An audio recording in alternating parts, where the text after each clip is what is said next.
Pemirsa, pendidikan sekolah luar biasa atau SLB hingga kini masih bias disabilitas. Sebab pendidikan inklusi hendaknya memberikan ruang bukan hanya para penyandang disabilitas dengan kondisi tertentu, melainkan harus multicultural, gender, agama, dan kelompok masyarakat rentan.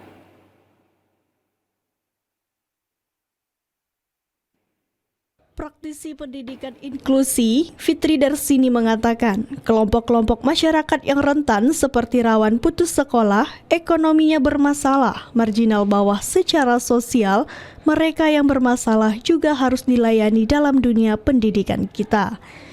Mereka itu adalah kelompok-kelompok yang berhak mendapat pelayanan yang sama dengan warga masyarakat yang lainnya.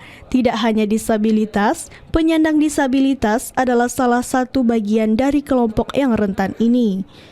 Praktisi pendidikan inklusi yang juga Ketua Komisi PAUD Dikmas Dewan Pendidikan Kalimantan Barat ini juga mengatakan, jadi selama ini karena sudah terbiasa dengan penyandang disabilitas itu lekat dengan SLB atau pendidikan khusus. Makanya karena ada stigma yang berkembang di masyarakat, arahnya ke statement buruk tentang pendidikan ini.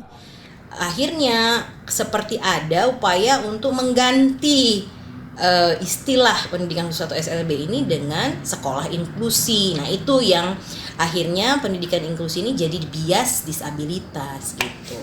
Jadi kita harus melihat inklusivitas itu secara utuh.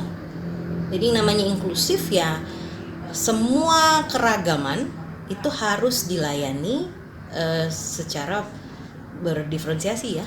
Nah, keragaman itu macam-macam, ada karena kerentanan, ada karena suku, ada karena etnis, ada karena agama. Nah, itu harus dilayani dengan Ia menambahkan, sekarang yang terjadi sebagian besar sekolah baru melayani penyandang disabilitas dengan kriteria tertentu, seperti dengan IQ-nya harus di atas 70, fisiknya. Sedangkan anak-anak atau peserta didik itu yang punya keterbatasan atau hambatan Down syndrome agak sulit dilayani di sekolah inklusi, jadi tidak dimasukkan ke kategori yang bisa dilayani lingkungan yang khusus. Tim Liputan TVRI melaporkan.